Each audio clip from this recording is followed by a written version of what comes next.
Avertissement.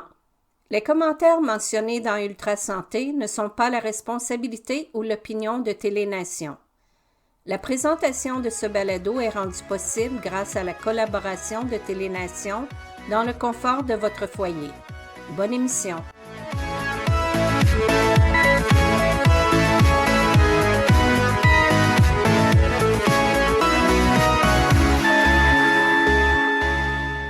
Alors, bonjour et bienvenue à tous à cette émission. Aujourd'hui, nous avons l'honneur d'accueillir M. Jean-François Plouffe, chargé de dossier de communication à Action Autonomie. Bonjour, M. Plouffe, et bienvenue à notre émission. Je suis fort heureuse de m'entretenir avec vous aujourd'hui. Bonjour, c'est un plaisir pour moi aussi. Monsieur Plouffe, je vais commencer une première question. J'aimerais qu'on soit un peu plus, placer les auditeurs un peu plus dans le contexte. Vous avez joint l'équipe de travail d'Action Autonomie en janvier 2015. Quelle était votre source de motivation? D'abord, Chantal, je vais t'inviter à me tutoyer pour la Très bien. suite de l'entrevue parce que ça me met beaucoup plus à l'aise. Très bien. Et pour répondre à la question concernant mon arrivée à Action Autonomie, c'est sûr que ces parcours-là, ça relève toujours un peu du hasard, mais moi, je me considère comme, d'abord et avant tout, comme un militant, comme une personne qui fait de la militance. Ça a commencé peut-être à l'âge de 11 ans, au moment où notamment le soir du 15 novembre 1976, je ne sais pas si ça te dit quelque chose, mais c'est là que mon implication politique a commencé. Le soir du 15 novembre 1976, c'était l'élection du gouvernement du Parti québécois et j'ai regardé ça et ça m'a frappé et ça a vraiment fait un tournant, si on veut, dans ma jeune vie à l'époque. J'avais 11 ans et j'ai poursuivi ça pendant de nombreuses années. Mon premier vrai travail après mes études a été un travail d'attaché politique auprès de la députée d'Hochelaga-Maisonneuve, Louise Arel, Vraiment? oui, de 1993 à 2001.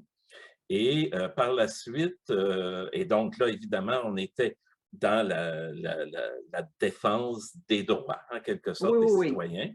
Par la suite, j'ai travaillé dans ce qu'on appelle une CEDEC, une corporation de développement économique communautaire, où j'avais comme fonction de soutenir le fonctionnement démocratique des organismes communautaires. Donc, tout ce qui concerne l'Assemblée générale, règlements généraux, toutes ces choses-là, le soutien au fonctionnement. Donc, là aussi, il y avait comme une action collective, une valorisation de la prise de décision collective. Et j'ai fait ça pendant 15 ans. Par la suite, malheureusement, suite à des politiques d'austérité du gouvernement libéral de Philippe Couillard, les CEDEC, partout au Québec, ont fermé leurs portes. Et je me suis retrouvé en 2014, à 50 ans, parce que j'en ai aujourd'hui 56, je me suis trouvé chômeur pour la première fois de ma vie.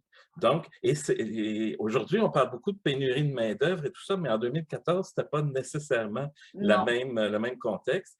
Et donc, j'ai postulé à Action Autonomie. Il faut aussi dire que quand j'étais à la CEDEC, j'étais président de mon syndicat. Donc, j'ai fait beaucoup, encore là, de défense collective et individuelle face à notre employeur, qui demeurait mon supérieur hiérarchique, mais qui en même temps devenait mon égal au moment des négociations. Effectivement. Et ça m'a été très utile quand je suis arrivé à Action Autonomie parce que moi, je ne connaissais pas grand-chose, et je ne connais toujours pas grand-chose d'ailleurs, à ce qu'on appelle la santé mentale ou la psychiatrie. Ce n'est pas tellement ça qui nous intéresse à Action Autonomie, et c'est ça que moi, je trouve intéressant, c'est que les personnes avec qui on interagit, ce ne sont pas des gens on ne les considère pas comme des gens malades ou même comme des personnes vulnérables, pour la bonne raison qu'on ne connaît pas grand-chose à leur diagnostic et que ce n'est pas ça qui nous intéresse. On les considère comme des citoyens, comme des personnes, comme toutes les autres, comme l'ensemble de la population, qui sont encadrés par un cadre légal, juridique, réglementaire, etc. Et nous, notre fonction, c'est simplement de faire en sorte que comme pour l'ensemble de la population, ces personnes-là soient respectées dans les droits qui leur sont reconnus par la loi, ni plus ni moins que n'importe qui d'autre. À leur juste valeur. Voilà, exactement. Donc, la mission première de Action Autonomie, si on veut synthétiser quelle est la mission première d'Action Autonomie? Voilà, la mission première d'Action Autonomie, c'est tout simplement de faire en sorte que les droits des personnes, notamment, mais pas uniquement, mais notamment, principalement, je dirais, dans leur relation avec le milieu hospitalier, que ces droits-là, qui leur sont reconnus par des lois depuis des décennies, soient respectés, que le cadre législatif et juridiques et réglementaires soient respectés pour ces personnes-là. Et ce que je peux vous dire, c'est qu'on a énormément de travail à faire. Ça fait 30 ans qu'on existe et ça fait 30 ans qu'on constate que ce n'est pas le cas. Le cadre réglementaire en vigueur n'est souvent pas respecté, alors Ce n'est pas chose facile. non, mais l'observance de la loi, c'est obligatoire. Ce n'est pas parce que ça nous tente ou que ça nous intéresse, c'est obligatoire pour tout le monde. Et ce qu'on constate, c'est que les établissements, dans beaucoup de cas, ne respectent pas la loi. Monsieur Plouffe, dans un article paru dans le journal La Presse en 2016, vous dénonciez la situation du respect des droits fondamentaux des personnes hospitalisées en psychiatrie et disiez même que non seulement cette situation ne s'améliorait pas depuis 20 ans, mais qu'elle se détériorait, que les durées de garde étaient de plus en plus longues et que les gens étaient de moins en moins bien informés de leurs droits par le réseau hospitalier. Ma question, à la lumière de ces propos, est-ce que le réseau de la santé met volontairement de côté les concepts porteurs de patients partenaires et de partenariat de soins?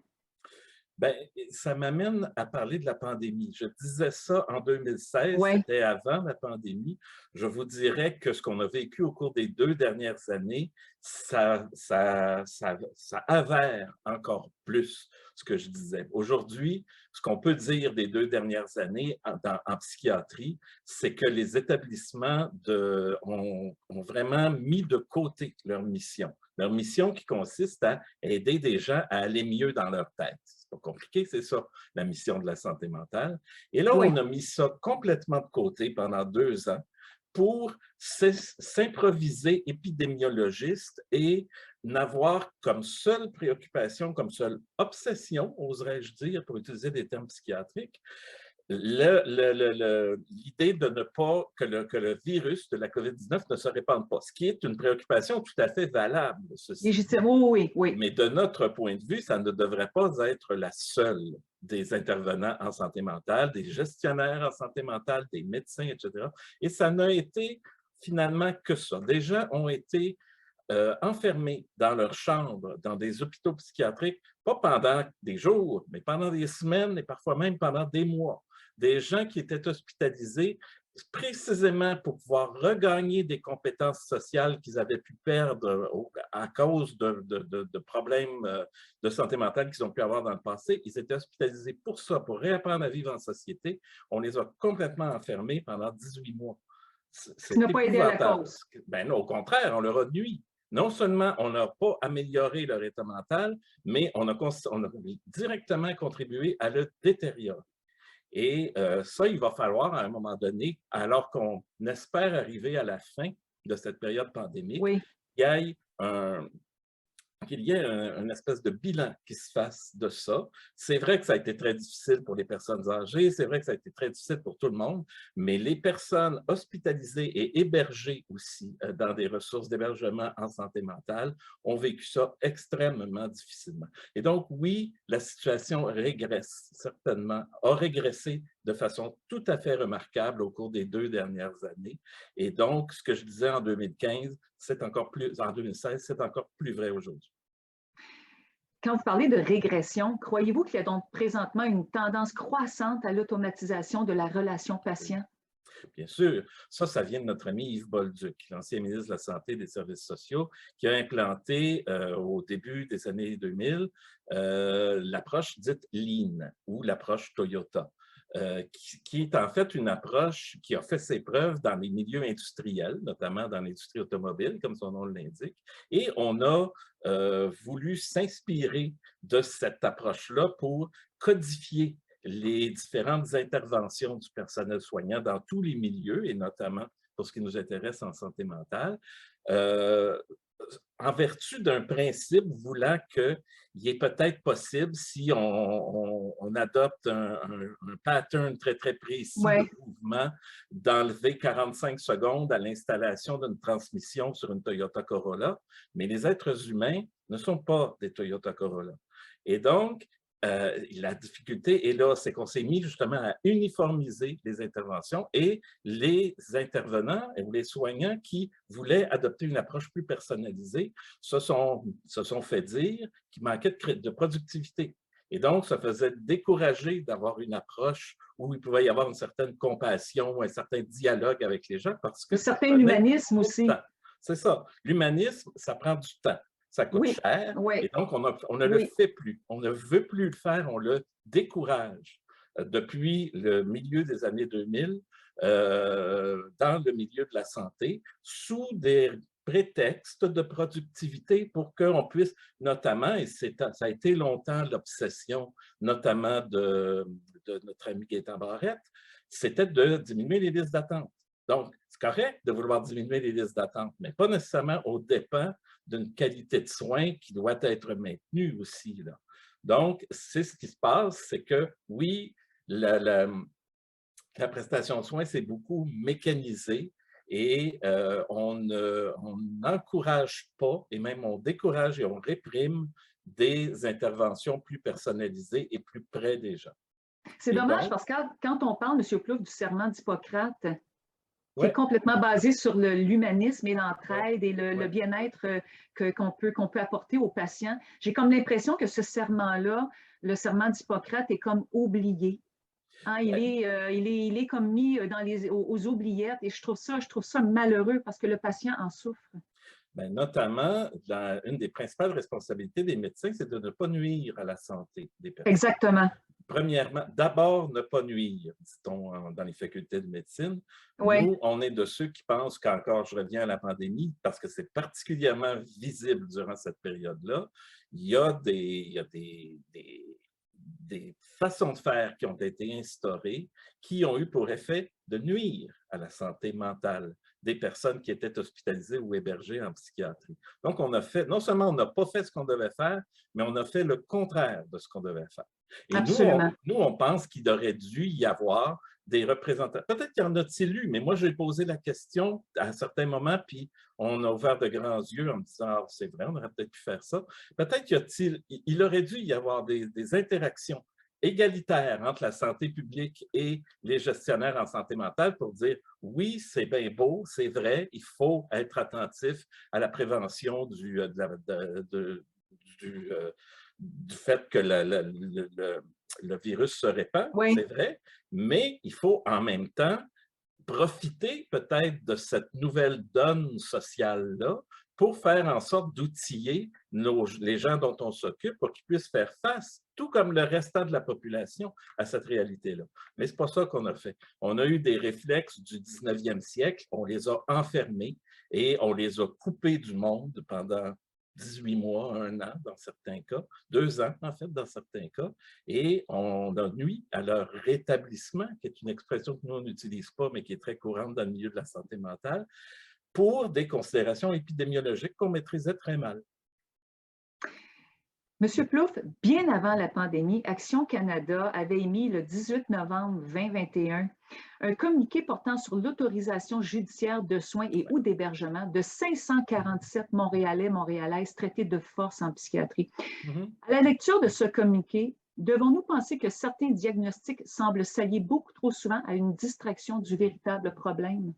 Bien, effectivement, l'autorisation judiciaire de soins et d'hébergement, c'est une pratique qui sert. Bon, d'abord, il faut peut-être expliquer rapidement ce que c'est. Oui, Il pour mettre un peu s'agit, nous situer dans le contexte, oui. ouais, il s'agit d'obtenir de la Cour supérieure une autorisation pour donner des traitements médicaux ou de l'hébergement, ou les deux, à une personne, alors que la personne, il faut faire la preuve qu'elle n'est pas en mesure de consentir, ce qui n'est pas toujours fait, loin de là. Et C'est ça. aussi, il faut faire la preuve qu'elle s'oppose catégoriquement au traitement, ce qui n'est pas le cas non plus dans beaucoup de cas. Des gens ont des réserves, des questions, des interrogations, des appréhensions face au traitement, mais ne s'y opposent vraiment pas toujours catégoriquement. Donc, c'est ça le principe. Et pourquoi on fait ça? Bien, on fait ça beaucoup, de notre point de vue, pour des raisons, encore une fois, d'efficacité dans la Oui. prestation de service. Parce que là, on n'aura plus à s'occuper du suivi de médication de la personne parce que si la personne ne vient pas à son rendez-vous pour recevoir son injection, c'est les policiers qui vont aller la chercher. Donc, il n'y a plus d'intervention psychosociale de suivi à faire avec la personne, c'est sursois ton médicament, puis ça finit là pour les 3 prochaines années. Mais Et c'est très quand même souvent, drastique comme façon de faire. ça devrait être exceptionnel. Et nous, ce qu'on sait, c'est que En 2009, on avait fait une recherche similaire pour l'année 2009. Il y avait à peu près Oui. 350 cas qui avaient été amenés devant le tribunal. Et là, on a dépassé les 500. Donc, on a presque doublé en l'espace de même pas 10 ans. Donc, il y a vraiment un intérêt de la part des établissements à mettre ça en place et à généraliser ça, tout simplement parce que pour eux, c'est pratique. Et ça simplifie les interventions qu'on doit faire avec ces personnes-là. Et bon, ceci dit, il y a des gens chez qui ça peut fonctionner, ça peut donner des résultats intéressants, sauf qu'à ce moment-là, ça donne des résultats intéressants au bout de quelques Ouais. mois. Et la question qu'on pose, c'est pourquoi toutes ces autorisations-là durent toutes 3 ans en moyenne. Donc ça aussi, c'est une question qui est préoccupante et dont il faut parler. Monsieur Plouffe, c'est fort intéressant. Écoutez, c'est maintenant le temps d'aller à la pause et on revient, chers auditeurs, avec la suite de notre discussion avec Monsieur Plouffe. Mon père a été laissé à lui-même à l'hôpital. Il est tombé, puis il s'est cassé la hanche. Pas de bain pendant 2 semaines. Je pense qu'on appelle ça de la maltraitance. Ils se sont trompés dans ma médication. Le Conseil pour la protection des malades a pour but de protéger les usagers du réseau de la santé en vous donnant de l'information sur vos droits et des services comme de l'assistance juridique et des moyens de vous défendre. Le Conseil pour la protection des malades. Consultez-nous. Vous pouvez même devenir membre. Pour connaître l'envers de la médaille dans les CHSLD, lisez « Vous étiez là pour moi ». Merci.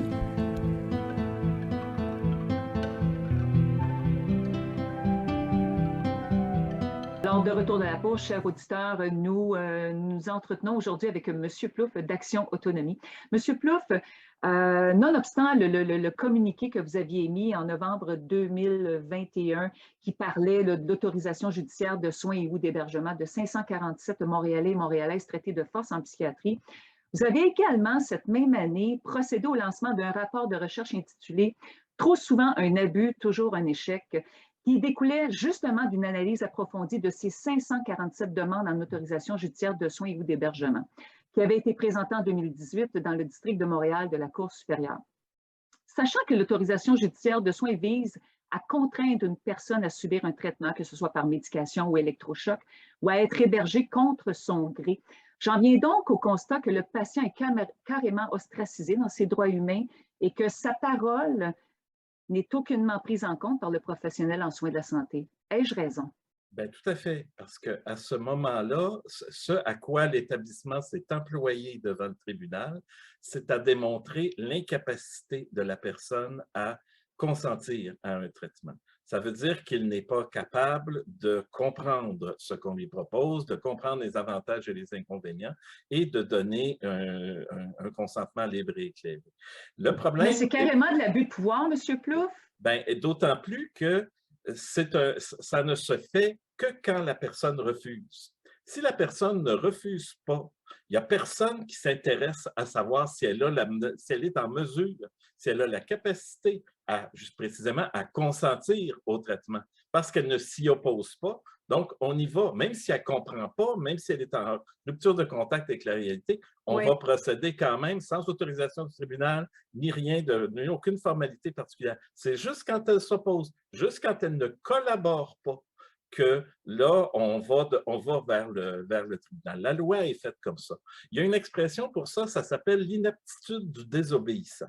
Quand on désobéit à notre médecin, le réflexe du médecin, dans beaucoup de cas, pas toujours, là, mais dans beaucoup de cas, c'est de considérer que cette désobéissance, ce refus, cette désobéissance, cette non-compliance, pourrait-on dire, pour utiliser un anglicisme, on l'associe à l'incapacité à consentir, on l'associe à une aggravation de l'état mental, de la maladie de la personne.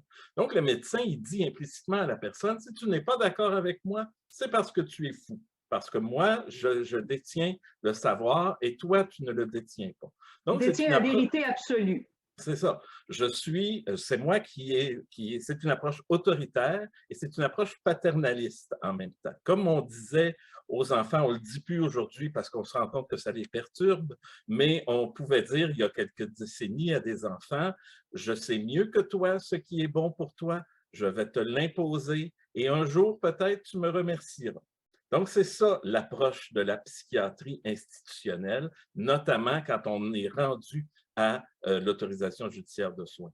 D'ailleurs, si j'ai le temps, je voulais élaborer un peu sur le titre de la recherche. Trop souvent un abus, Oui. toujours un échec. Donc oui, il y a des moments où il y a des abus dans le recours à l'autorisation judiciaire de soins, qui est un recours ultime d'exception, et on le fait de façon de plus en plus routinière et sans nécessairement que la personne soit réellement inapte à consentir et sans surtout qu'elle refuse réellement catégoriquement.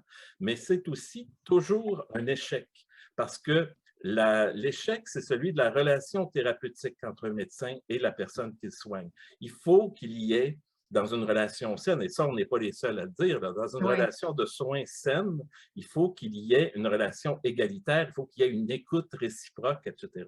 Et là, dans ce cas-là, le médecin coupe le dialogue et dit, voilà, moi, j'ai décidé et je vais t'imposer mes vues. Et donc, pour nous, c'est toujours systématiquement un échec de la relation thérapeutique et il faut le dénoncer et en être conscient de ça aussi. On parle, dans le fond, de droits bafoués. Ben oui, parce que cette pratique-là, elle est permise par la loi, mais elle est permise dans des circonstances très particulières et à l'issue d'une preuve qui devrait être beaucoup plus rigoureuse que ce qu'elle est réellement devant le tribunal.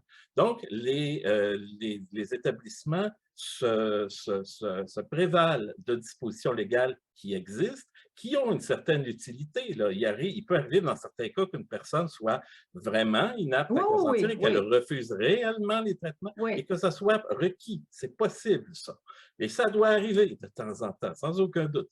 Sauf que là, on le fait de façon systématique et on le fait en prenant des raccourcis avec la preuve devant le tribunal, je vous dirais, avec, je ne dirais pas la complicité, mais je dirais avec la non-intervention des juges qui, eux aussi, voient ces démarches-là comme des formalités pour satisfaire les hôpitaux, puis pour faire en sorte que ce pauvre dément qui est devant nous là, puisse avoir les médicaments qu'il refuse parce qu'il ne comprend pas à quel point ils sont bons pour lui.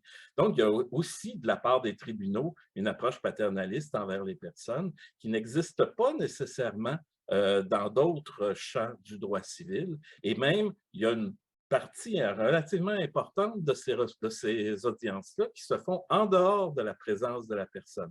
Donc, la personne n'est pas là et elle n'est pas représentée par un avocat aussi dans certains cas. Donc, elle se fait dans un dialogue uniquement avec l'une des deux parties et le juge, même si le Code de procédure civile notamment pourrait lui donner des outils pour aller entendre la personne qui n'est pas là, ça ne se fait systématiquement jamais et les établissements ont toujours gain de cause.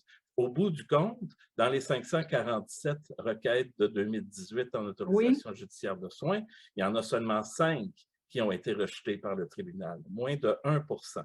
Ça veut dire que quand on entre dans ce processus-là, quand la personne entre dans cet engrenage-là, il n'y a à peu près aucun moyen de s'en sortir. Même si on est bien préparé, même si on est accompagné d'un avocat, que l'avocat est compétent, toute chose qui n'arrive pas tout le temps, même là, on a 99% des chances de se faire imposer des traitements. Si je veux imaginer la chose, c'est comme la personne se sent prise comme dans un étau qui se resserre sur elle. Oui, et certaines personnes nous ont dit que ça ne s'arrêtera jamais parce que les gens ne sont pas toujours forcés par les tribunaux à prendre leurs médicaments. Mais dès qu'elles manifestent un peu l'idée de cesser ou de changer ou de diminuer la dose, etc., le médecin les menace immédiatement en leur disant « Tu te souviens qu'on est allé devant le tribunal il y a quelques années pour te forcer?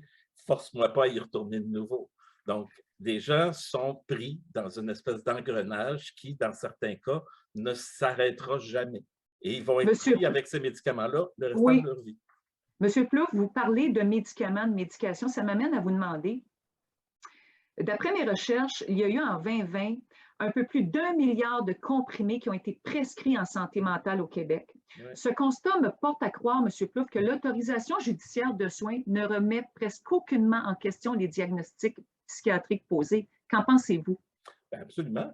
En fait, l'autorisation judiciaire de soins, ça participe à cette vision qui tourne uniquement autour de la médication comme moyen de remédier à des états mentaux problématiques. Nous, on n'est pas des gens qui s'opposent à la médication, on n'est pas des anti-médicaments.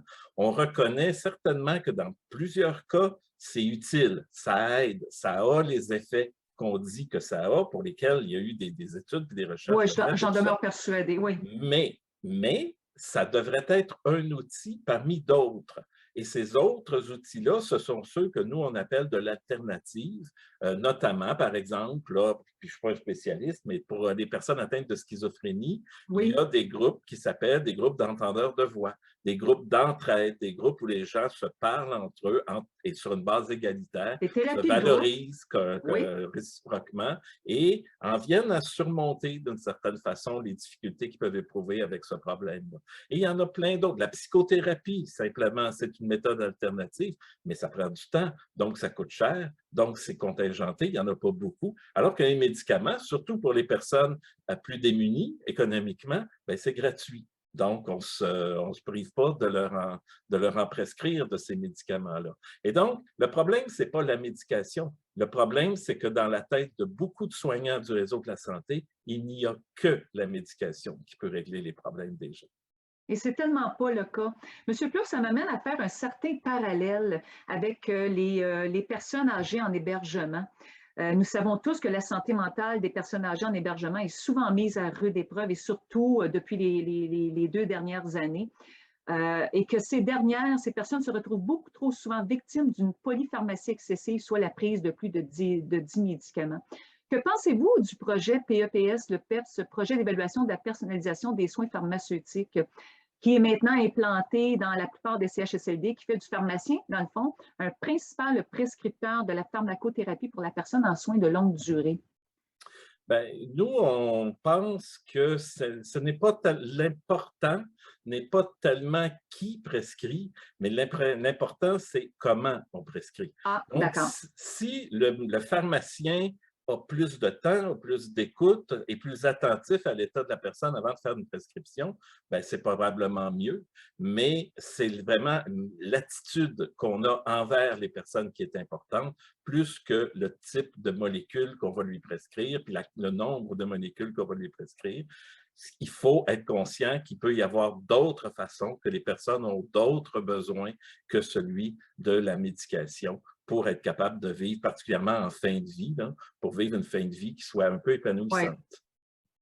Mais est-ce que vous croyez, c'est une question que je me pose, est-ce que vous croyez que dans les hôpitaux psychiatriques et les départements psychiatriques, que le pharmacien aurait tout avantage à jouer un rôle en avant-plan? Je sais qu'il fait partie de l'équipe multidisciplinaire, de l'équipe, mais est-ce qu'on lui laisse la place qu'il devrait avoir? Est-ce qu'on tend à vouloir lui laisser l'espace auquel il a droit?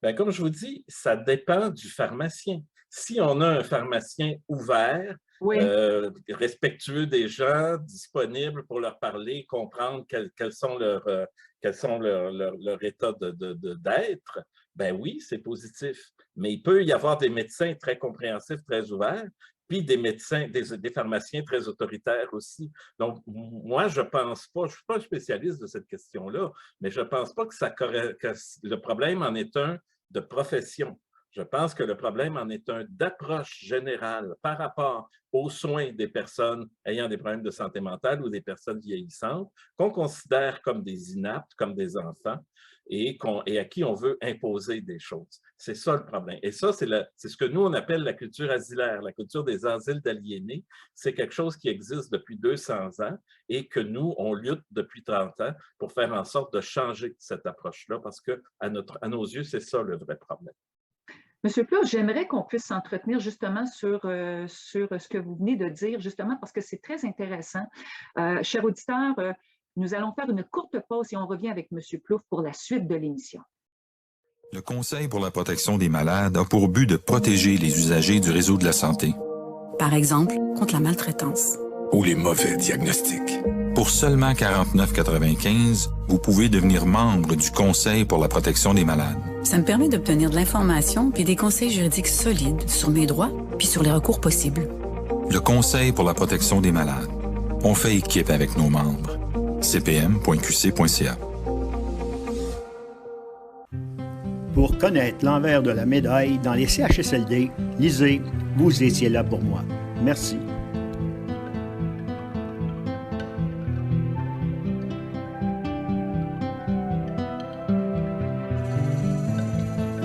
Auditeurs, nous sommes maintenant de retour de la pause. Monsieur Plouffe, vous parliez de culture asilaire. J'aimerais que vous élaboriez sur cette façon de faire, cette culture qui est implantée, malheureusement implantée, est-ce que je peux comprendre de cette culture? Bien, en fait, oui, c'est implanté depuis longtemps. Oui. C'est une culture qui est héritée des asiles d'aliénés tels qu'elles existaient avant 1960, mettons. On parle de sanatorium? On parle d'hôpitaux psychiatriques dirigés par des religieux et religieuses, oui. souvent. Saint-Michel-Archange à Québec, Saint-Jean-de-Dieu à Montréal, ces choses-là, qui sont des établissements qui existent toujours sous d'autres noms à l'intérieur du réseau actuel.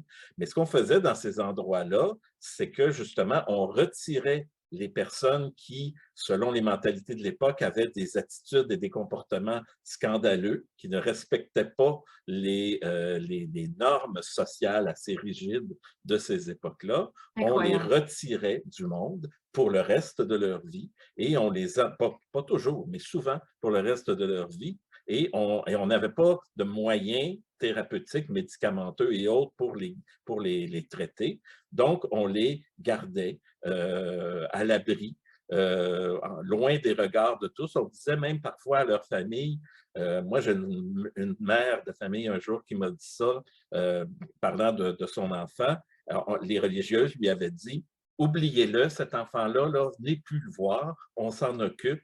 Et faites-en d'autres, des enfants, là, pour pouvoir oublier celui-là. Donc, elle s'en occupait, effectivement, mais pas nécessairement de la bonne façon. Et en les considérant finalement comme de perpétuels enfants, justement, des gens de qui on pouvait tirer une certaine force de travail. Là, je rappelle que, entre autres, les terrains de Saint-Jean-de-Dieu, c'était des terres agricoles, puis il y avait de l'agriculture qui se faisait là, et c'était les pensionnaires qui travaillaient gratuitement à la culture de ces terres-là au 19e siècle. Donc, on utilisait la force de travail de ces gens-là, mais on parle carrément de l'exploitation, M. Plouffe, je ne veux pas vous couper, on parle carrément de l'exploitation. Oui, absolument, mais c'était selon les normes en vigueur à ce moment-là, mais on ne parle plus de ce type d'exploitation-là aujourd'hui, mais les valeurs qui sous-tendaient ça, les valeurs de paternalisme, les valeurs d'autoritarisme, elles continuent d'exister. Et donc, comment ça se traduit aujourd'hui? C'est que, mettons, une personne qui ne collaborera pas bien ou qui va peut-être élever le ton, qui va faire valoir un petit peu son point de vue, va être considérée comme une personne rebelle, non collaborante, qu'il va falloir finalement contraindre à suivre le traitement ou le cheminement qu'on aura décidé, que les soignants auront décidé qui était bon pour elle. Donc, il y a des gens qui se font priver de sorties, qui se font priver de cigarettes, qui se font mettre en isolement, qui se font attacher à des civières avec des lanières là, physiquement, et à des fins de punition. Ça existe. Ça existait avant la pandémie, ça a sûrement existé encore plus pendant la pandémie. Donc, tout ça, ce sont des abus. Et ce sont des abus dont finalement personne ne s'occupe. Il y a des lois qui encadrent notamment la contention et l'isolement, mais il n'y a personne qui voit à leur application vraiment. Les établissements peuvent faire certaines redditions de comptes, mais il n'y a aucune vérification de ce qui se passe. Les gens portent plainte au commissaire aux plaintes. Dans la plupart du temps, c'est leur parole à eux versus la parole des soignants. Puis les soignants sont en général toujours plus crédibles que les personnes. Donc, la plupart des plaintes sont classées sans suite. Donc, ça fait que les gens se retrouvent encore aujourd'hui dans un univers où ils n'ont pas plus de contrôle sur leur propre vie. Et évidemment, ne plus avoir de contrôle sur sa propre vie, ça n'aide pas à améliorer son état mental et émotionnel. Alors, qu'est-ce qu'on fait? On leur prescrit des médicaments et plus de médicaments. Souvent, l'établissement met en place un contexte ou qui amène des frustrations à la personne, qui devient donc agressive, et on va traiter cette agressivité-là, non pas en améliorant ses conditions d'hospitalisation, mais en lui donnant plus de médicaments. Donc, c'est une espèce de cercle vicieux, ça aussi, et c'est ça la culture asilaire. C'est une culture qui vient nier la sensibilité des gens et qui ne les considère qu'à travers un diagnostic qu'il faut traiter avec de la médication. Et donc, la culture asilaire, M. Plouffe, est carrément basée sur l'aveuglement volontaire. On peut dire ça, et elle est encouragée aussi par ce dont on a parlé tout à l'heure, les approches lean et les approches comment on appelle ça, d'être de plus en plus, de faire genre le nom m'échappe là, mais d'être productif, la productivité. Oui. Donc, Okay. Donner des médicaments, ça fait en sorte que les services roulent mieux parce que les gens s'opposent moins, les gens sont plus dociles parce qu'ils sont plus ou moins abrutis par la médication dans bien des cas, en hospitalisation. Et oui. donc, ça va plus vite, ça travaille mieux pour les soignants et ça fait en sorte qu'on peut faire plus de choses, mais on n'aide pas à ce moment-là à l'amélioration de la santé mentale des personnes, alors que c'est la vocation première de l'établissement. Encore là, je ne dis pas que ça se fait systématiquement dans tous les cas, mais nous, on est en contact avec de très nombreuses personnes qui ont vécu ce genre de situation-là. Oui, c'est ça, on voit la réalité du terrain. Exactement. Monsieur Plouffe, c'est fort intéressant. Malheureusement, chers auditeurs, nous voilà maintenant rendus à la portion de l'émission. J'ai l'habitude d'hommager mes invités. Et je voulais vous dire que j'ai fait quelques petites recherches sur vous et que vous êtes quelqu'un de vrai, d'une véracité absolue. Vous êtes une personne de cœur, une personne qui a su replacer l'humain au centre de vos préoccupations. Votre dévouement de tous les instants n'a d'égal que la passion que vous avez pour votre métier qui est vraiment palpable. Je vous souhaite de bénéficier, M. Plouffe, pour les années à venir, d'un grand retour d'ascenseur, que ce retour soit à la hauteur des actions que vous posez au quotidien pour ces personnes qui ne demandent qu'à être comprises à leur juste valeur et aussi qui demandent à être entendues. Merci pour elles. Merci beaucoup. Merci beaucoup d'avoir accepté notre invitation, M. Plouffe. Merci beaucoup à vous pour ce bel hommage.